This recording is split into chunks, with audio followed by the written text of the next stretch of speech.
ఇప్పుడు పేరు మార్చడం మంచిదంటారా? ఉన్న పేరుని సరిచేసి మంచి వైబ్రేషన్‌లోకి తీసుకురావడం మంచిదంటారా? ఒకటండి, నీ పేరు మంచిగుంటే పేరు మార్చాల్సిన అవసరం లేదు. ఓకే. దాంట్లో కొంచెం కరెక్షన్ ఇచ్చుకుంటే సరిపోతుంది. ఇప్పుడు మీ పేరు అజయ్. హ్మ్. అజయ్ అంటే ఎన్ని? 3 అక్షరాలొస్తాయి. అజయ్ హ్మ్. 3 అక్షరాలు.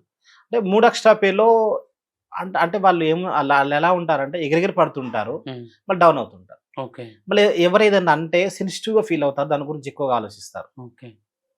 అలా ఉంటుంది. మళ్ళీ ఇంకోటేంటంటే ఎవరైతే చెప్పినా నమ్మేస్తారు. అవును. హుహుహు. అది ఉంటుంది.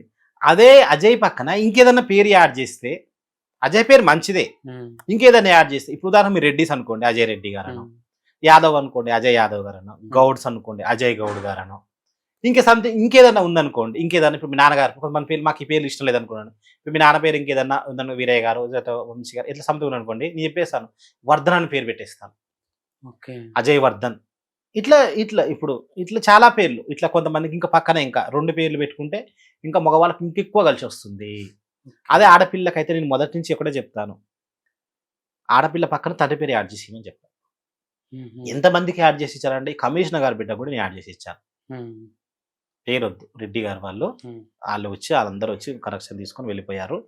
అట్లా ఆ కరెక్షన్ ఇస్తే మీరు చెప్పండి సపోర్ట్ కొట్టారు. నిజంగా ఇట్నే ఉందండి అని చెప్తారు. ఎందుకంటే, ఇప్పుడు ఒక అమ్మాయి పెళ్లి తర్వాత అదెప్పుడో పుట్టినప్పుడు 25 ఏళ్ల తర్వాతనో హ్మ్. మన తర్వాత కానీ ఆ అమ్మాయి ఉన్నప్పుడు ఒక హెల్త్ ప్రాబ్లమ్ రాకుండా ఉండాలి.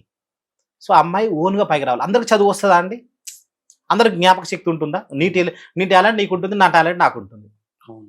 నువ్వు ఇప్పుడు కొంతమంది చూడండి ఆళ్ళకి చదువు లేకపోయినా చూడగానే మనుషుల్ని పట్టేస్తారు. హ్మ్. మాలాంటి వాళ్ళు బుక్స్ చదివి జాతకాలు చెప్పగలుగుతారు. ఓకే. అంటే నీ టాలెంట్ కింద మాట ఎహే 2 ఒకటే. కాకపోతే ఏందంటే అది చదువు ఒకటే కాదు గదా! ఇప్పుడు చదువు బాగా చదివితే అన్నీ వస్తాయి. ఎక్కడి నుంచి వస్తాయి? వాళ్ళకి చదవడం ఇష్టమే ఉండదు కొంతమంది పిల్లలకైతే. కొంతమంది చూడండి నాట్యం చక్కగా ఏస్తారు. డాన్స్ బాగా ఏస్తారు. మంచి మాటకారవుతారు. మంచి బిజినెస్ జేస్తారు చదువులేని వాళ్ళు. ఎన్ని రంగాలలో ఉన్నారు. ఓకే. కోట్లలో ఎన్ని సంపాదించి పెడుతున్నారు. కొంతమంది హీరోయిన్‌లయితే అసలు 10థ్ కూడా చదవని వాళ్ళున్నారు. హ్మ్. ఆ చదువుతోని పైకొస్తారా? అంటే మనకున్న టాలెంట్‌ని మన పేర్ల ప్రకారము పైకి తీసుకురాగలగాలి. ఈ కాలంలో అంటే మనం పైకి రావాలంటే వాళ్ళు ఒప్పుకుంటారా? మన ఇంట్లోనే ఇలాంటి ఒకటి కెమెరా ఉంటే చాలు. హ్మ్. మీ దగ్గర గుర్తుంటాయి. ఎన్ని రకాలుగా మంచి మంచి వాక్కు స్థానం బావుందనుకోండి వాళ్ళకు. శుక్రుడు మంచిగుండి, అక్కడ బుధుడున్నా గూడా వాక్కు స్థానం బావుందనుకోండి, వాళ్ళు మాట్లాడుతున్న కొద్దీ వినాలనిపిస్తది. ఓకే. భలే ఉందండి చక్కగా చెప్తున్నారు. అంటే చెప్పిన కొంచెం సబ్జెక్ట్ అయినా గూడా బావుంది మంచిగా చెప్తారంటారు. కొంతమంది వాయిస్ చూడండి ఎంత చక్కగా పాడతారో చిత్ర గారు లాంటోళ్ళు గాని, అవును. అలాంటి వాళ్ళు చూడండి.